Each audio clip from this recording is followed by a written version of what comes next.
Good morning, everybody. Welcome to the Meta Cafe. Grab your cup of coffee or your tea, sit back and relax, and let's chat about what is happening up in the stars and the planets for today.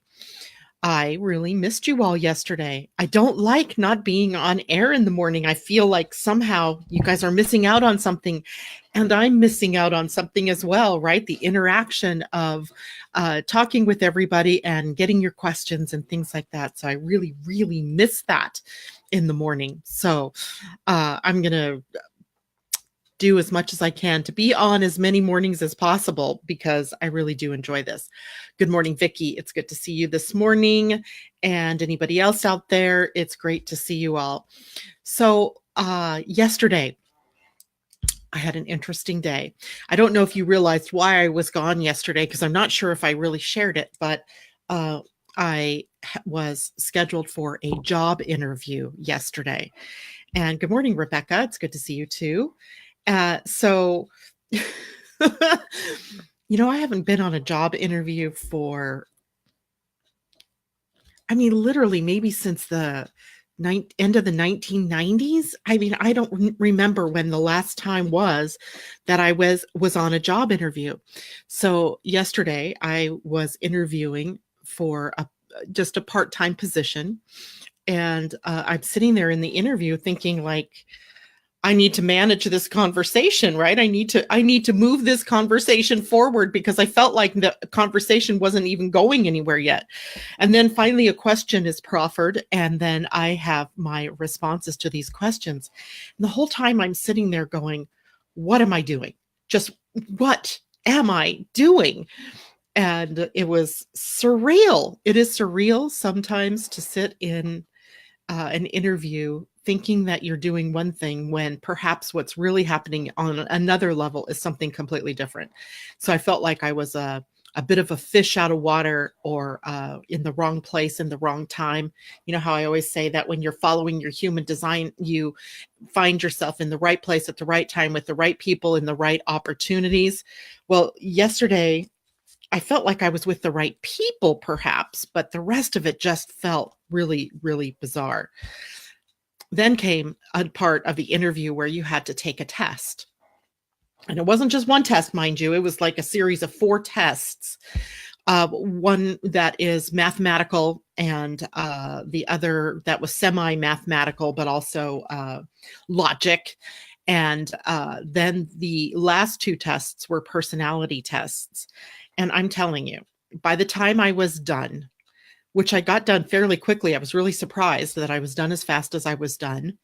Then I sat there going, oh my God, you are a split personality. You are a schizophrenic. No, you are definitely bipolar. I had so many weird things going through my mind after taking that test because, of course, what they're doing in a personality test. They're looking for consistency. They're looking to see if you even know who you are, if you're going to be a good fit for the organization. The instructions to me right from the beginning were answer honestly, right? Answer honestly. Well, honestly, your questions suck. Right? Your questions suck. You're trying to distill people down to a like, dislike, indifferent, highly dislike, and or it was ridiculous. And I came away going, oh my God, these people, when they read this test or when they score this test, I'm going to look like a lunatic. So that was my experience yesterday out in the real work world. And not that it wasn't a bad experience, because that my 2 members of my family work there, so there was that question, right? But above all, what I kept thinking about is my human design. And my human design, is this the right thing for me to do? Or are you feeling forced into something that is not natural for you? Therein lies the question. And this morning, of course, the job has not even been offered yet, but I'm still sitting here in my mind trying to figure this all out, which made me realize what all of you all must go through at various times in various ways. And so I wanted to talk a little bit about that this morning, because we do all have an inborn way of making decisions. And I think people often, like me, what I was doing this morning, I'm jumping ahead into the point at which I have to make the decision. I'm sort of reading in myself ahead of time. And I've only gone through the interview, right? I didn't go through the process of actually being offered the job. And until that offer is on the plate or there is something for me to respond to, there isn't any need for me to drive myself crazy to try to make this decision. And that is what I came to this morning as I was sitting here just driving myself mad going, oh, this happened and that didn't feel right. And then this happened, but oh yeah, it was really exciting to sit and chat with all these people and blah, blah, blah. So I'm going through my mind with all of these things, but there isn't a need to make the decision yet. There is the thing that we all need to be aware of is what is your mind doing to you before the point at which you have to make a decision? And my mind was going nuts. My mind has taken me into territory that I don't even need to go to, right? Because no one has said, we would like to offer you this job, right? There isn't anybody that said that. I responded when the opportunity arose for me to interview for it, right? That was my response there. But there isn't a response needed yet because that decision is still not made or offered. So how many times in your own personal life are you running out ahead, trying to make a decision on something that isn't even necessary to make the decision yet? And I think we probably do that quite frequently. And I can tell you about the anxiety that it triggers inside. And it is literally coming from the ajna, the second center down. Here, I actually have today's chart that I printed this morning for us. Here's the ajna. Oh, holy Jesus, look at that. It's defined right now. I have gate 11 in my natal chart, not 56. So now 1156 is defined. I am now acting as if I have a defined ajna. Wow. Well, that explains a lot, right? A defined ajna has access to certainty. It is natural for a defined ajna to think. I do not have a natal defined ajna. So if I'm getting up into my head thinking, I'm thinking everybody else's thoughts perhaps, but not even really having access to my own. It's that rat race, right? The one that goes round and round, the voice in your head that goes round and round. So that makes plenty of sense to me right now, why I feel like I have to have this certainty, why I have to have this answer, and why I'm driving myself crazy. So if you catch yourself, like me, into a rat race going on in your mind about making a decision on something that hasn't even been offered yet, or that isn't even up for debate yet, because literally, there's no point in our thinking that far ahead, right? You're living in the future. Janet, you are living in the future. You are not even living in the now. And in the now, there is no decision that needs to be made, i.e., there is no thought processes that I need to be engaged in, because to do so takes me into the future, not here in the moment. So interesting, right? Cindy, good morning. We haven't seen you in a while. It's good to see you out there. Vicky says -14 wind chill. Holy cow. I gotta go back. What did you say there? -14 wind chill and -34 in Illinois. Holy cow. Holy cow. Holy cow. New Jersey's balmy at 17 degrees. Well, I guess we're in a downright heat wave here because I think it's about 32 here. So I think we've got the good end of the country. Someone else is saying, Lynn, good morning to you, Lynn. Sunny, but -32 degrees with wind chill here. And I'm not sure. I think she's in Michigan. Debbie, good morning. Debbie and Mimi, what's it like at your, well, see, Mimi's in Tennessee. And I know I saw a picture yesterday online of snow. Debbie, you're in northern Florida. What's it like where you are? Holy cow. And Daphne, you're in New Orleans. What's it like down there? The only time I was ever in New Orleans, it was 20 degrees and I was not dressed for that kind of weather. Vicky, I missed you so much. I was lost. Oh, Vicky, that's why I tried to write something yesterday so that you would be able to have something to anchor onto yesterday. So Colleen, Diana, good morning, Diana. It's good to see you too. Vanita, good morning. Cindy, oh, I already said hi. Cindy. Oh, Debbie. Thank you, Debbie. Pulled a card for us for the day from the Wisdom of the Oracle deck, which I'm so glad you did because I left my cards across the room from me, so I can't even get to them. But Debbie pulled the card number 29, Breathe. That's so funny, Debbie, because the other morning I thought after I pulled cards, I wanted to pull a card for myself, and that is one that came out. Patience for all things is called for right now. Stop to smell the roses, breathe in the sunlight, and release the darkness, and miracles will appear. Perfect. Thank you for pulling that card. That's a great reminder to us all. Vicky's toasty. Cindy, yes, Illinois is bad. I have closed store because of the cold blast here. Mimi says it's 26 degrees there in Tennessee. Debbie Hedden, I'd give anything for 32 degrees today. I don't know where you are, Debbie. Tell us, Debbie Hedden, tell us where you live. Debbie Tibbetts, it's 41 there, 20s last night and tonight. Well, I did wake up to ice on the windows, the car, or not the windows, but the roofs and the car, being frosted over. Definitely, we are not on the end of receiving all of that cold, and I'm feeling truly blessed by that and hoping that all of you are staying warm and safe and dry. Daphne said it's not too bad there. It's 43. Still pretty darn cold, I would think, for that part of the country. So for Debbie, you too. I mean, for us, 41 has been about our high temperature. 45, I guess yesterday it was. So it's not abnormal for us, right? Those are our normal temperatures. But for, you guys to be blasting down to the negatives like that, that is just crazy. Debbie Hedden is also in Illinois. So yeah, of course, Debbie, you're getting colder by the minute.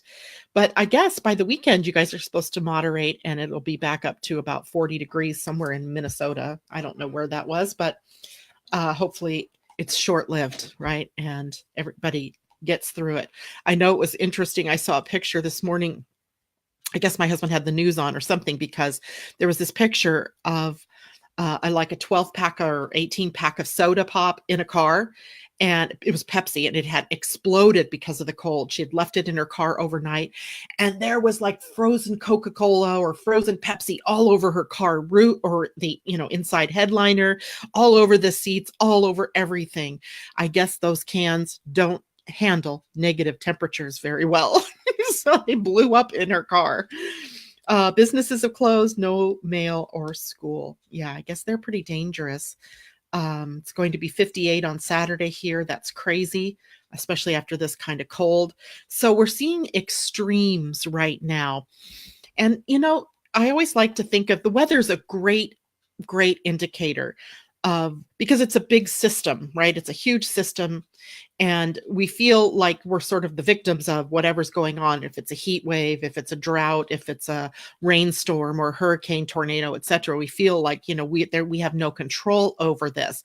But I want you guys to think about what these things mean in the grander scheme of what's going on in the world. Because I look out there at this polar vortex, right? That kind of seems like it is a small swirling area of very intense something, in this case, intense cold, dropping down out of the Arctic. And what does that mean for us in the bigger, wider world, right? What is it that we're chilling out on? What is it that we have to come to a stop with? Because, everything's coming to a stop. Your mail, the schools, businesses closing.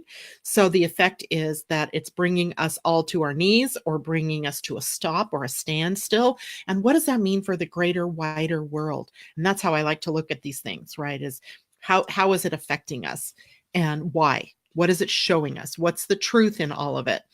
And I mean, we're definitely my guess is on some level, we are the creators of all of what is happening on the planet, right? We as human beings. And that includes things like the weather and, our consciousness in, craziness, creating these tempests and things like that. And showing us where we're out of balance and where we have to return things to balance, because literally even a scientist would tell you that is the purpose of a storm. It is the purpose of a hurricane and a tornado to, see where the energy, i.e. the temperatures or the air masses have become unbalanced or unstable. And then we have the storm, it releases that. And we come back to some form of equilibrium or harmony. So literally the storms are a model for things that are going on even for us within humanity. So it's really kind of interesting to see what's going on. Lots of global weather extremes. Yes, Debbie. Mimi, that's true. And it appears maybe Cindy and Debbie know one another. You're near one of my customers. That's pretty cool. I like that.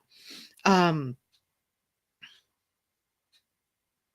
I'm just looking to see if there are any other comments about the weather going on. So for those of you in the cold, stay warm, stay dry, stay, inside if you can.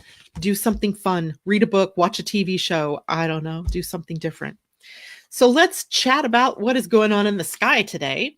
Uh, Literally yesterday, there was new contacts with the moon and any of the other planets. It was literally just the sun conjunct Mercury. It was kind of fun to write that yesterday morning, like the moon and the emotional level or the emotional energy of the day was, pretty level. There wasn't a whole lot going on, because the bigger story was the sun conjunct Mercury. Well, today is the opposite. There's no big planetary anything, although the sun and Mercury are still conjunct. They're like still at 10 degrees of Aquarius. But today the moon is firing off like the sun, Mercury, Neptune, Jupiter, Mars, all of the most of the inner planets are in some way related to the moon today. So this is a day of more emotional expression, perhaps, maybe some ups and downs. So I wanted to talk a little bit about what that astrology of the moon today might bring for us. For the most part, they're all really good connections. The moon is in a sextile to the sun and to Mercury, right? They're in conjunction, the sun and Mercury.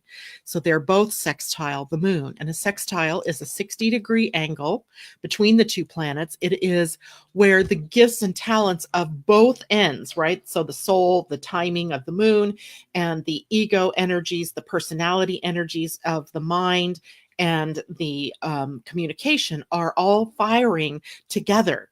So it is a great day, I think, for business. It's a great day for us to be talking with one another, for creating something that we've been wanting to create, for energizing our creative center.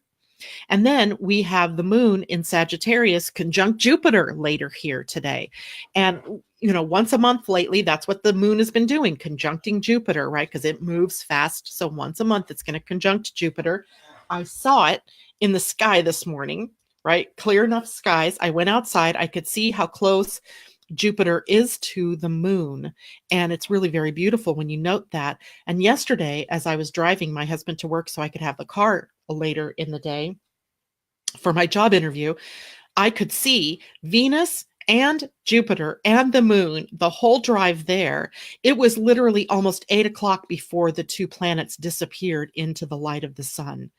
And it was beautiful. It was just beautiful. I'm thinking, I'm looking around at all these cars, driving by, people walking out on the streets. I'm like, do you not look up?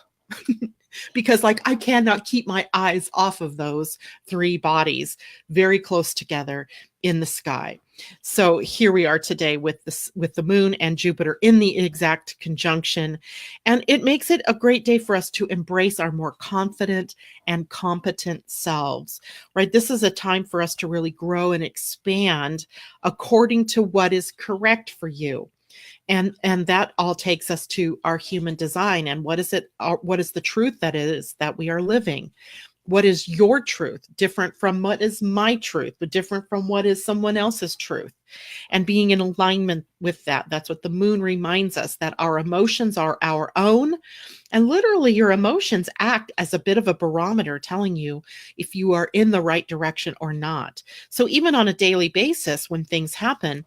So, just to note this morning with the moon in Sagittarius conjunct Jupiter in Sagittarius, right? Sagittarius is a sign of growth and expansion, optimism, seeing the bigger picture, right? Seeing the forest for the trees. So your ability to step back and look back in and taking a look at your emotional level. Where are you? If you're attempting to do something in your life, does it make you feel good? And or is there an emotional upheaval around it? Are you feeling something that is akin to confusion? Because confusion is also an emotion. And if that's the case, then you might be headed in the wrong direction. Turn around, go a different direction and see how that feels. You can try these emotional things on in order to make sure that you're in the right direction, that your growth is moving in the right direction. And then we also have the moon in Sagittarius today in a trine, a 120-degree angle, which is a smooth flow of energy between the two planets. And the planet Mars is in its sign that it rules, and the moon in Sagittarius trining Mars, which means that at some point here that Mars will also be trining Jupiter. And I want to say that actually happens tomorrow. Yeah, or Friday. Is tomorrow Friday? No, today's Wednesday, so Friday.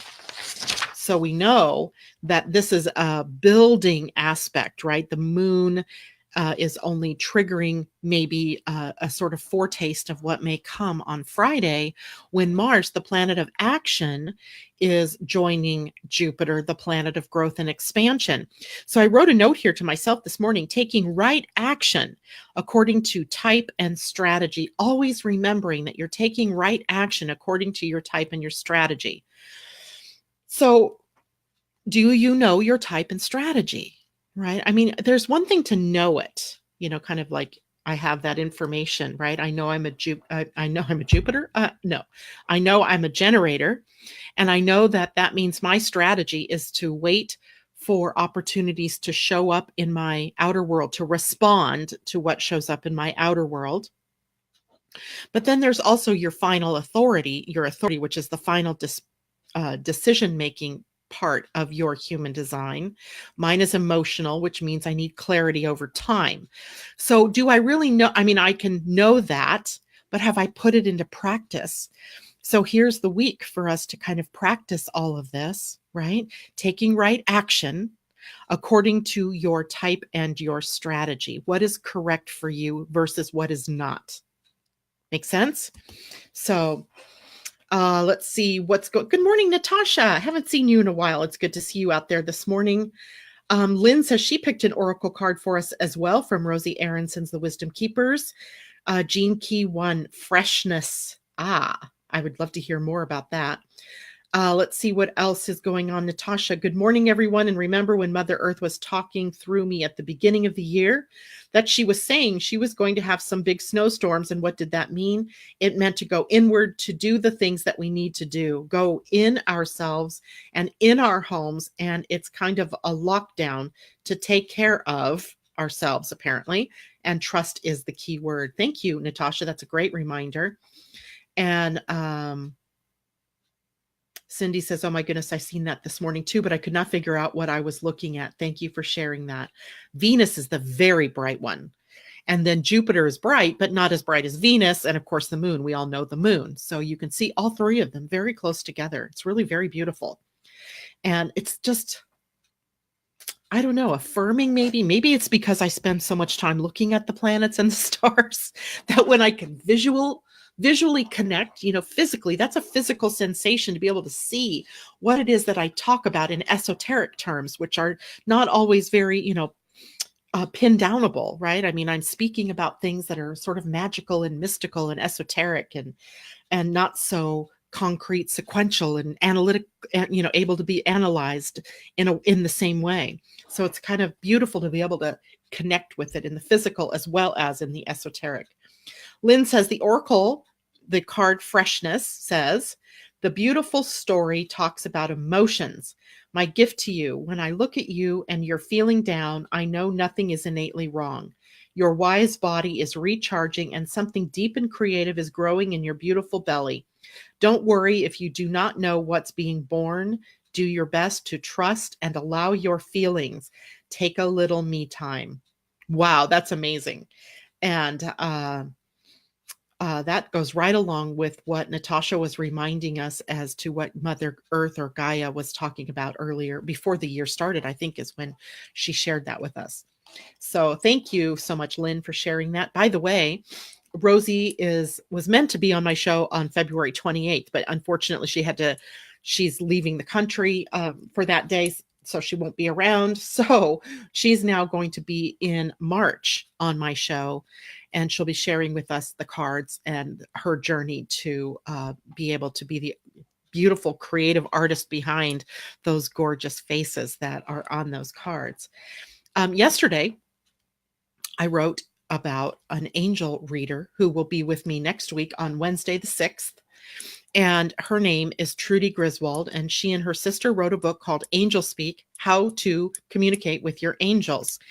And apparently, the book is done extremely well, and it is now in another. It's like experiencing another rush of people that want this information. And she is going to be with us, and she's going to not only talk about the book, but she's going to lead us through a session on how to communicate with our angels. So it will be a day where you want to have pen and paper, because part of the way that she teaches people to speak with their angels is through like a process, I would guess, of automatic writing. I'm going to let her explain all of that to us. She will also be available, time permitting, to do a few angel readings for people on air. Now, the qualifier here is you can't just say, tell me in general what's going on. You have to have a specific question that you want to ask of the angel. So if you are someone who would like that, make sure you have a specific sort of question to ask her, to talk to your angels about. So that'll be coming next Wednesday. It may be a little bit longer of a show. We'll see how it goes. But I'm really excited to be able to talk to her. And yesterday did I put a link up to the book? I don't remember if I put a link to the book, but I know I put a picture up there. I found that picture on Amazon. The book is available in Kindle and also in paperback. So you can find that on Amazon.com. So I'm really excited about that, right? I love bringing quality people to you to be able to share their wisdom with you as well. So I'm excited about bringing her in. Let's see what else is going on out there.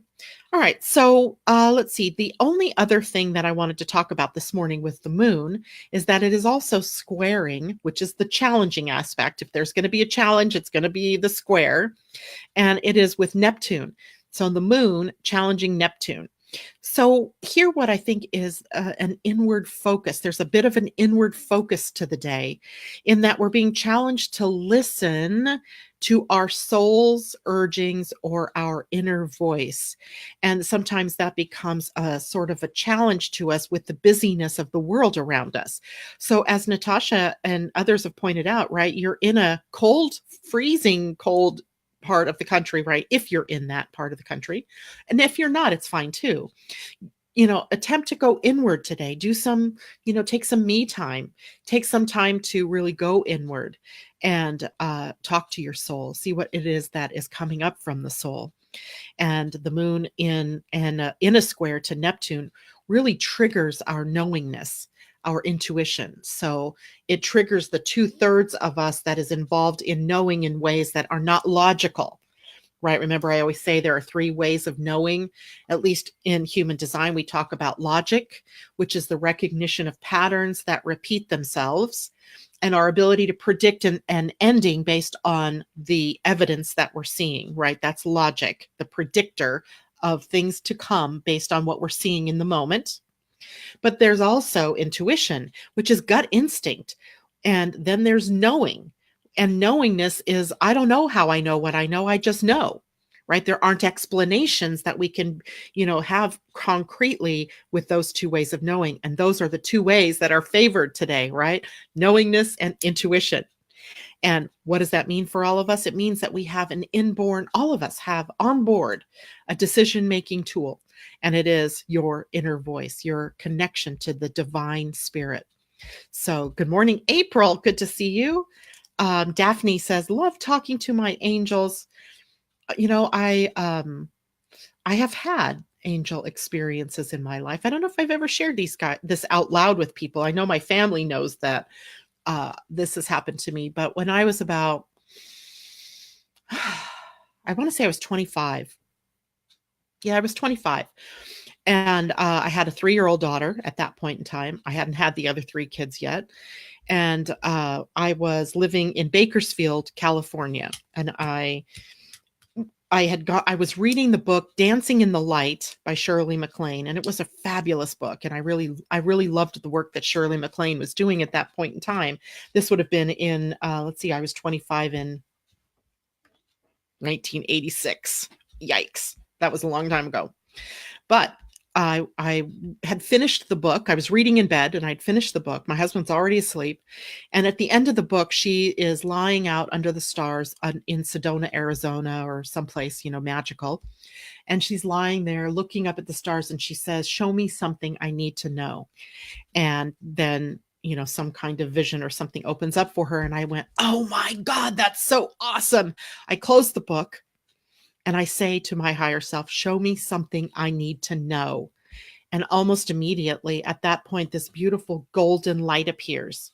And in that golden light is a silhouette of a person, but I can't tell if it's male or female. There's no real distinction about what it is. It's just, I get this impression of these golden wings or this golden light. And in my imagining, it was an angel. And the angel speaks to me and tells me that my mother is going to die tomorrow. And you can imagine, after asking the question, "Tell me something I need to know," or kind of making that as a commandment, really, it was like, I'm saying, "Show me something I need to know." Then this vision appears of an angel to tell me that my mother is dying tomorrow. And at this point, my mom, she wasn't sick that I knew of. I mean, she was living in a group home because she had a stroke when I was little, but there wasn't anything that I knew that was happening with her right then that would be life-threatening. And so I thought I woke up. I thought I was dreaming, and I was really upset with myself for having told myself something like that. The first reaction wasn't that it was true. It was like, "Why would you make that up?" That was my reaction. So I wake my husband up and he's like, "It was just a dream. Just go back to sleep. It was just a dream." I'm like, "No, I wasn't asleep. I hadn't gone to sleep yet." And the next day, I didn't do anything with this information, right? The next day I woke up and I was sort of in this feeling of not, I didn't feel very good that day. It wasn't that my body was sick. There was something going on and I just knew it. But I still wasn't even thinking about what it was that this angel had gifted me with, the knowledge of what was happening. And finally, about 2 o'clock in the afternoon, the phone rings at my work. And I was just getting ready to leave too. I was a sales manager and I was taking my sales rep out to introduce her to some of the clients. And we were finally just getting ready to leave. I had my keys in my hand and my purse and my, briefcase. And the phone rings and the operations manager says, "Janet, it's for you. It's your sister." And I mean, almost in that moment, I went cold. And I get my sister on the phone and she says, "If you want to see Mom alive, you better get here now." And my mother lived about 100 miles south of me at that point in time. And then it all came crashing down. I remembered the message, and I did make it to the hospital in time, although she was comatose essentially. So I'll never know if that was my mother's soul that came to me, if that was a guardian angel that came to me. But I do know that I shut it down after that. I said, "I don't want to know," right? "I don't want to know. Don't show me." So for years, I mean, I'm 25 at that point. It wasn't until I turned 40, 41, when the metaphysical or the esoteric or the spiritual again came knocking at my door. And this time it was in the form of dreams that kept coming true. And so it's just an interesting path. So I'm always interested in angels and beings of light that come to us to be able to see that. Vicky says, "I saw a bright golden aura around a guy on a treadmill at the YMCA and he died within seconds. I saw him drop." Wow. Wow, wow, wow. Wow, wow, wow. Yeah. So the words from the angel said, "Your mother is going to die tomorrow." Not that it was my mother saying, "I'm passing away tomorrow, or I'm transitioning tomorrow, or I'm dying tomorrow." So I really thought it was, you know, maybe one of my angels that came to let me know ahead of time. I don't know. It's never happened to me since. But it did happen, right? So I know that there is something there, something beyond that, something that we can almost call to us in an hour of need, or, that has messages for us, right? There is something there. There's no way that I would ever be able to not believe in the power of spirit, the power of angels, God, whatever you want to call it. after having some of the experiences that I've had through my life. And even though I'm, very studied in the sciences and very grounded in terms of all of that, concrete, sequential, analytical, prove it to me stuff, I also know that there's this other part, this other magical part, this other part that you can't quantify, that's hidden below the surface, that we've shielded or hidden from ourselves. And I don't know if it's from fear or what the problem is there or why we would choose that, but it is our journey, I think, to bring that more and more into focus and blend it with what is going on here. And it's almost like the real and the unreal need to change places, right? Where the unreal, what we term the unreal or what we term spiritual, is really the truth. And the physical that we want to say is the truth is really that part that we tap into when we realize that we're creating our reality. Interesting places my mind can go at times. And so, Mimi, our angels, guides, and family are truly just a whisper away. Absolutely. So something else happened to me one time about butterflies. What was that? It was, I think I was trying to reach my mother, her spirit, and I kept seeing these yellow butterflies. And there were no butterflies in my field of vision or anything like that. But it was almost in response to my question that this yellow butterfly appears. And then it's gone, right? I don't see it again. And then I ask another question and this yellow butterfly shows up. So I'm like, wow. So is the butterfly the representation of my mother's soul that I'm calling in, or whatever it was that I was calling in at that point in time. But it was amazing to me that was it. Good morning, Gretchen. Dying people wait to die all the time until they get to see their families and children. You got a message. I think others do as well. They just don't ask for them. And sometimes don't even know they are there until afterwards. And she's an ICU nurse. That's right, Gretchen. So in that case, Gretchen, you probably have experiences like that quite often, right? Where family members are visiting. Now you said that, Gretchen, it just reminds me of something. My mother waited to pass that day until her brother, who was on his way from Ventura, which was, quite a drive from Ventura down to Garden Grove in Southern California. And she waited until he got there. And within seconds of him arriving, she died.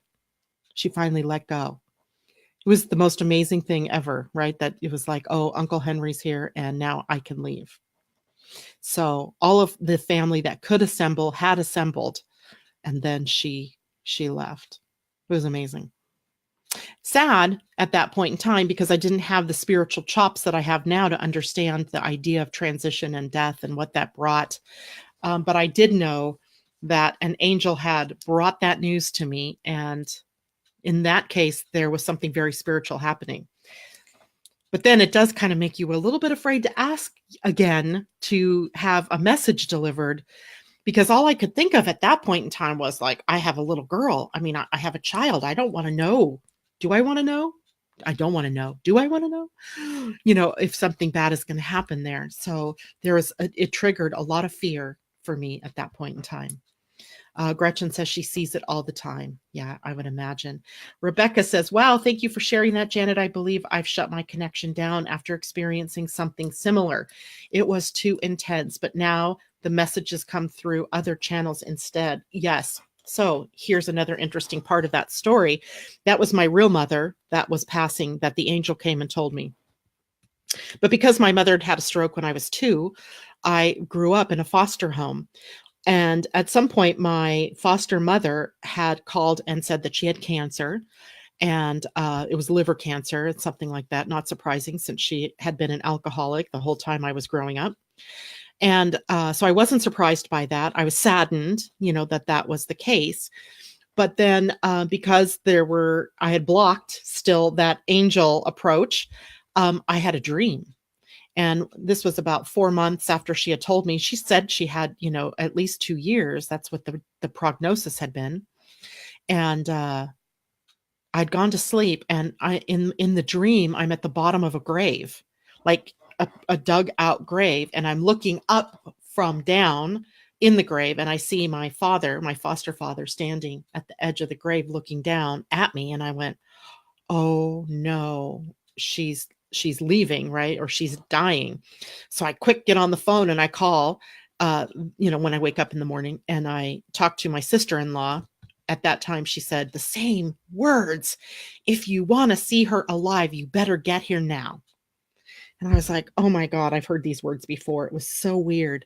So even though I'd blocked the angelic realm maybe from bringing me the message in that particularly dramatic way, it was equally as dramatic, but it was a dream. And indeed, she passed while I was on the train getting down from Washington to Paradise, California, where she lived, which, by the way, was destroyed in the fires this year. So craziness, right?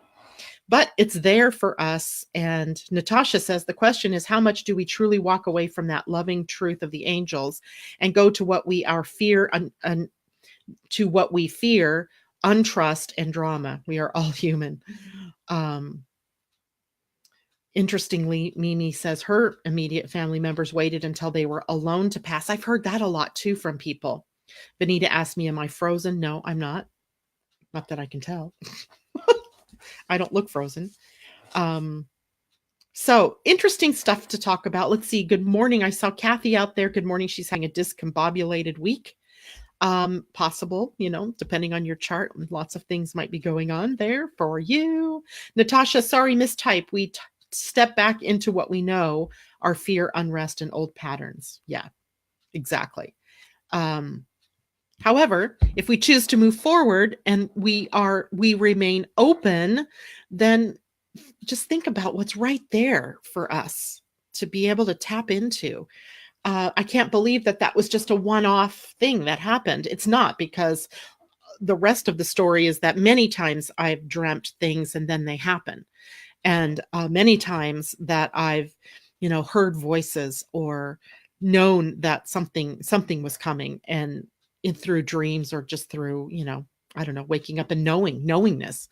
My own experience with astrology is one about knowingness, right? I just one day knew it, remembered it, right? This isn't like I went through, Kepler's school of astrologers and learned all of these things. No.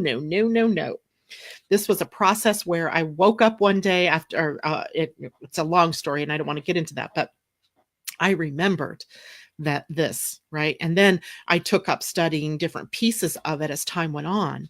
But certainly the memory, it just flooded back and it came very powerfully in the moment. Huge kind of experience that happened right around my 41st birthday. My midlife crisis, or my, as I call it to people, midlife redirect, right? That happens when Uranus is opposing itself in your natal chart. So it's huge. Debbie said, I'm missing such a great show because of my husband and two of my grandchildren keep requiring my attention. I'll have to listen again. That's all right, sweetheart, because it is automatically archived as soon as the recording is, or as soon as the broadcast is done, it archives. You can go back to it and pick it up and listen to it. I also I'm having issues right now trying to load this up to Blog Talk, but I do put it in YouTube format as well. So you can subscribe to my YouTube channel. It's a rather paltry channel. It's got lots of content, but only 104 subscribers. So maybe you all can do me a favor and go to Living Astrology's YouTube channel and subscribe. That would be fun to see a bunch of people start hitting me. I was having a conversation with some women on Monday. I have this wise women in business meeting that we do every other Monday.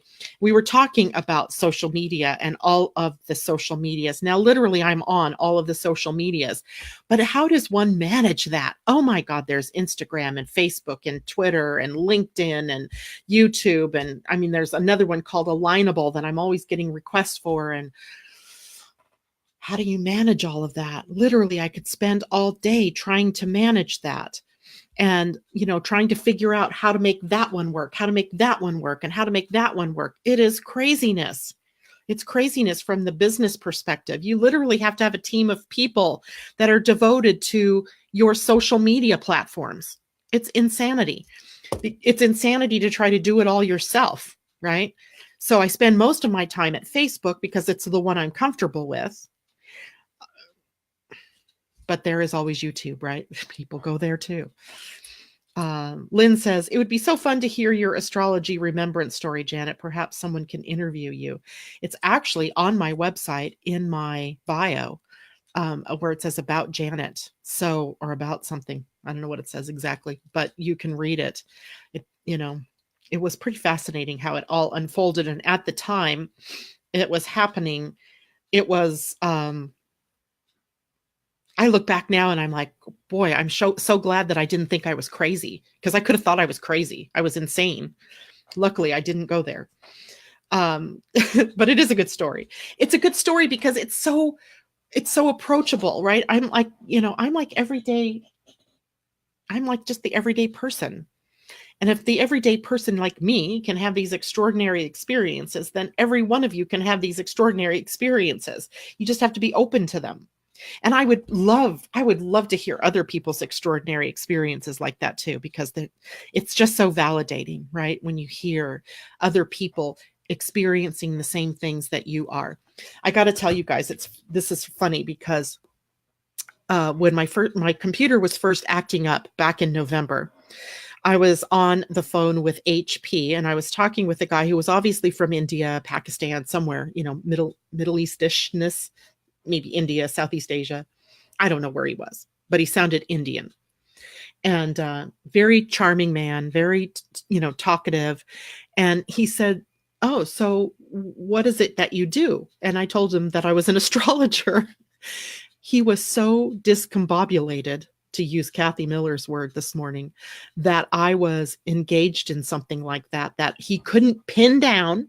He couldn't, he was so, what is that? That would be, he was so left-brained, so into science and what he could prove, but he was fascinated by what I had to say. And he kept asking me, well, how do you know that was an angel? Because I had shared that story with him. What made you think it was an angel and not just a delusion or an illusion? And it was so funny because that is the expression of someone who is very much overly engaged in the masculine side of the brain, perhaps, or in the more concrete, sequential, analytical side of the brain, and couldn't see that there's this magical, mystical part of us. And I found that really interesting, considering the part of the world that he was in, right? That, maybe he hadn't, let himself go into that piece. So anyway, I feel free if you guys want to share stories and things like that. I would love to hear them. You can email them to me at livingastrology111@gmail.com. Let me know if you're going to send me an emailed story. Let me know if that's one that you want to share on air, because if you do, I would love to do that. I also want to remind all of you, tomorrow is Thursday, and that means Ascension and Astrology Day. The show, rather than being in the early morning, will be at 4 p.m. Pacific time, 7 p.m. East Coast time. It will be with my dear friend Cornelia Stephanie. And if you recall last week, if you were attending that show, we were talking about bring us your problems, right? We wanted you to bring us your most irritating or most challenging problem in your life right now, and especially one that had an emotional connection to it. So whatever that might be, it might be a relationship challenge, a prosperity challenge. It might be something going on in your career, something that keeps coming up, because we want to talk about the wounds and about how the emotional attachments are in place there. And make sure that you send us an email. I'm going to actually write the email address up here for you.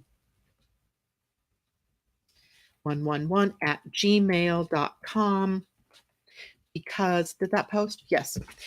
Because that's where I want to hear the story, so I know what it is that you want to say, and we'll talk it through. We'll work it through, because I want Cornelia to be able to work her magic, because she's magical when it comes to being able to help you see what that emotional attachment is bringing to you. What is its meaning? What is it attached to? So that's tomorrow, 4 p.m. Also, I wanted to show you the energy almanac, right? The other morning I couldn't find it. it was right in front of me. I knew it was right in front of me, but I don't know why I couldn't see it. So here is the thing, right? There are these pages. This is February's. So what Tam had done is taken and put art, like she did in the Astro Inklings, the sample, put art to the words, to the astrology words, right, that I would be saying. And then, as luck would have it, she set this up so that these pages were detachable, right? So you could put them on your, you could pin them on your board, or you could put it in a, frame if you wanted to for the month. So here's a look ahead at the month of February. And it is enjoy the quiet, because February in and of itself is not a month like January's been, right? We have a super full moon, and we have the new moon as usual, which is coming up soon in Aquarius. Okay. And we are looking at our financial health next month. We are listening deeply and being inclusive. We are being thoughtful and deliberate in our communication. We are practicing self-care of mind, body, and spirit. We are paying attention to that inner intuition. See your own future. And I love that arrow. Ensure your goals have form and structure. That was February. That's just a brief, right? But then the book goes on with the 4 pages or so that I have contributed to that about February in written format, right? So it goes through the shadows, what to do, what not to do. Let's see, I got to go this way for this page. And then it goes through each of the moons. So the book is really awesome. It is, it is pretty funny because I'm going to share. This is the story morning, right? Well, of course, because gate 56 is defined now. So if you have a moment for me to share another story with you, Diana's got a story there too, and I'll share that in just a minute. So this last night, it was probably about 8 o'clock, 7:30, I don't know, whatever, my phone rings, and it's my daughter, Jennifer, who has a home that she had built through Habitat for Humanity. It was her home, but then she and her boyfriend just bought another house. So she's been waiting to find out from Habitat for Humanity what she can do to sell the house that she currently has. And the family, we all got together. We helped, do the painting and stuff, got the house ready. And Habitat for Humanity put an offer out to her last night. And it was so fabulous because she's having to pay 2 house payments, right? Hers, her own personal house from Habitat for Humanity, but also the new house and its house payment. So she's been, waiting to hear from them. And she got the good news last night that financially this is going to be nice for her. So I'm sitting here this morning reading about February. These are my words, right, that I'd written back in September, October, right, about the future. And this is what I wrote. That, let's see. This is, watch out though, because Mars will also oppose Uranus at this time, and that can bring surprises in the area of love and finances this month. Will it be a new love interest, a marriage proposal, or a financial windfall? And I couldn't believe it as I'm looking at that. I went, wow. There's something to astrology, right? It was pretty validating to see that, because it'll literally, and I was talking about Valentine's Day in this particular paragraph, and it's going to be right about Valentine's Day when the purchase and sale agreement is complete and she has a check in her hand for her part of the proceeds from the sale of that house. I was like, wow, Janet, you're really good at this. Astrology doesn't lie. It helps us be in the right place at the right time with the right opportunities. So there you have it. That's right there in the Energy Almanac, words that are forever written, etched in stone, printed up, and out there for the world to see. Diana shares a story where she had a strong vision of her mother, of Mother Mary years ago, that changed her life. She has healed and guided me. I love that. Daphne says, the Energy Almanac, how can I purchase one? Love it. I will, as soon as I hang up from you all today, post a link for that, because actually I can get that link right now if you don't care if it looks like I'm doing something else for the moment, because I am doing something else for the moment, getting you the link. And copy. So I'm going to hide that one. Hopefully you guys wrote down the email address. And here is the link. for the almanac. And I'll try to post that again when I'm done, because I don't know if you guys can click on that. I can't, but you guys might be able to, because it's showing up in the chat stream. So if you can click on that and go to it, that's the planner and the almanac, but you can also get just the almanac, and it's the almanac that is here. Although I contributed the moons to the planner. So, but the moons and the daily astrology or monthly astrology is right here. All right, let's see what else anybody's saying. Vanita says, I could use both. The planner is beautiful. It's called Magic Makers. Did she put that in here? Magic Makers 2019 Planner and Playbook. And it looks like this. So it's bound, right? It has the spiral binding, and you can schedule it. You can schedule your life. It says, if you feel confused and unable to manage your days or control your negative thoughts, enter the Magic Makers 2019 Planner and Playbook. So the link that I put up there is to both. You do not have to purchase both. You can purchase one or the other, or both. It's your choice, right? Vicky's sharing a story. A few months ago, I had an uncle who was in a nursing home with cancer. I hadn't seen him for about 2 weeks. All of a sudden, I had the urge to go see him now. I did. The nurse was with him, and told me he had been like this for 2 days. I held his hand and told him to let go, and he died in my arms within 5 minutes with such a peaceful look on his face. So glad I followed my gut instinct. That's beautiful. Love it. Right? Following your intuition, being in the right place at the right time, being there to help somebody bridge the transition from life to other life. Love it. Any other questions, things going on here? What time do we have? Almost 9. Vanita says prosperity and love. I'm not sure what that's in reference to, but Vanita, if that's something to work through tomorrow on the astrology or Ascension and Astrology show, please put it in an email for me, because likely I am not going to remember that tomorrow. And, we'll see if we can work through at least one of those things. All right. Well, I think that's it for me today, or I'll just keep telling stories and telling other people's stories and telling more stories. But I do want to hear your stories, right? So do send them to me. Colleen, if you're out there listening this morning, I would like to have a conversation with you, if I might. A personal conversation. So not one necessarily about your human design or your astrology, but a question that I would like to put to you. And if you could email me and let me know when a good time that would be, or text me or something, that would be great. All right, everybody. I hope you have a wonderful day. If you are in the cold part of the country, please take care. I know they say that you can get frostbite very quickly out there. Stay in, go internal, do some beautiful artwork like Mimi does, do some beautiful, whatever it is, something that makes you feel good, and have a wonderful day. We'll see you all tomorrow afternoon at 4 p.m. Pacific and 7 p.m. East Coast time. Until then, take care, everybody.